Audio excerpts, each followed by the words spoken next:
వివేకానంద రెడ్డి గుండె పొడుతో చనిపోయాడు.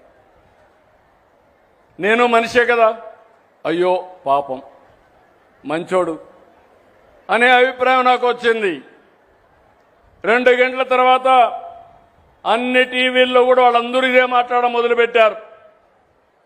ఆయన కూతురు అడిగింది, మీరు ఇన్వెస్టిగేషన్ చేయండి, పోస్ట్ మార్టం చేయండి, నాకు అనుమానం ఉంది అని. మనకి ఏ సంబంధం లేదు కాబట్టి నేను ఇన్వెస్టిగేషన్ చేయమన్నాను. చేశారు.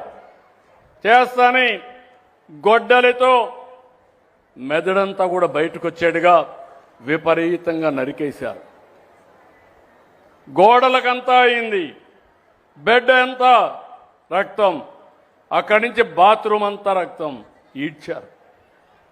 అలాంటి వ్యక్తి దగ్గర సంతకం పెట్టించారు. సాయంత్రం అయింది, లీజర్గా వచ్చాడు.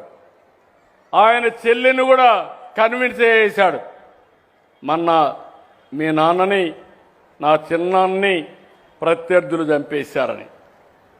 ఆవిడ నమ్మింది.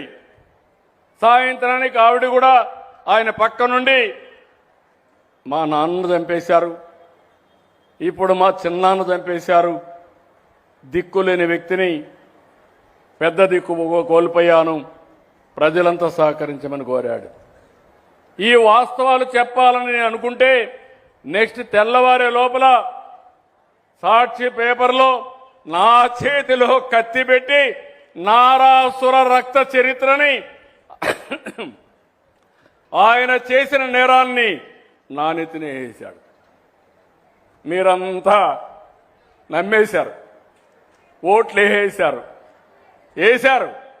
అందుకే 2019లో మనం దెబ్బతిన్నాం. కొంతమంది కాదమ్మా, వేశారా లేదా?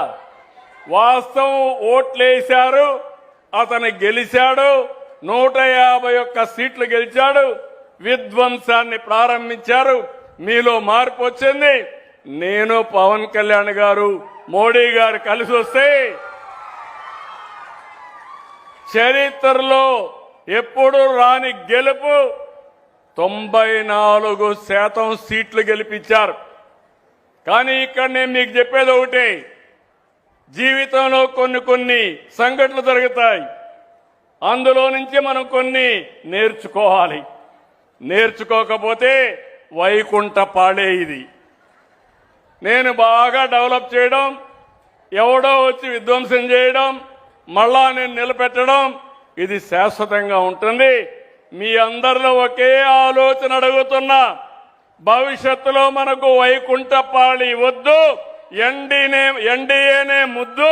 మీ రాబోయే రోజుల్లో మీరందరూ ముందుకొస్తే ఒక అభివృద్ధి, ఒక సంక్షేమం, ఇబ్బంది లేనటువంటి సుపరిపాలన ఇచ్చే బాధ్యత మాదన్నీ మీకు తెలియజేస్తున్నా.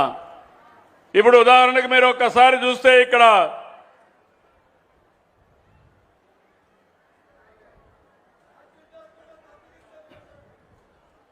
ఏంటి బ్రదర్, ఇక్కడ మీరు చూసినప్పుడు మా ఆఫీసర్లందరూ ఇక్కడే ఉన్నారు, మా కలెక్టర్ గారు ఉన్నారు, మా ఆఫీసర్స్ కూడా ఉన్నారు. ఇక్కడ నేను మిమ్మల్ని అందరినీ ఒకటే అడుగుతున్నాను,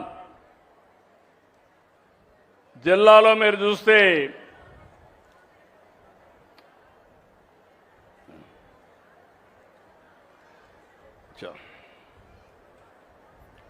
చూడు ప్రతిమన, ఇది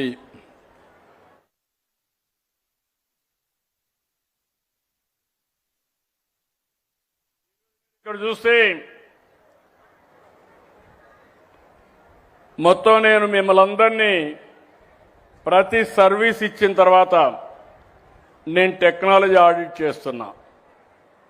అంటే పెన్షన్ ఇస్తారు, పెన్షన్ ఎక్కడిచ్చారో నేను టెక్నాలజీ ద్వారా ఆడిట్ చేసుకుంటాను.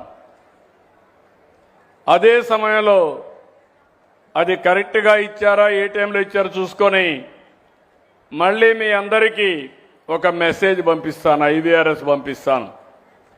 మీరు చెప్పే ఇన్ఫర్మేషన్ని నేను కంప్యూటరైజ్ చేస్తాను. ఆర్టీజీఎస్ పనిచేస్తుంది. నేను అడుగుతున్న అన్ని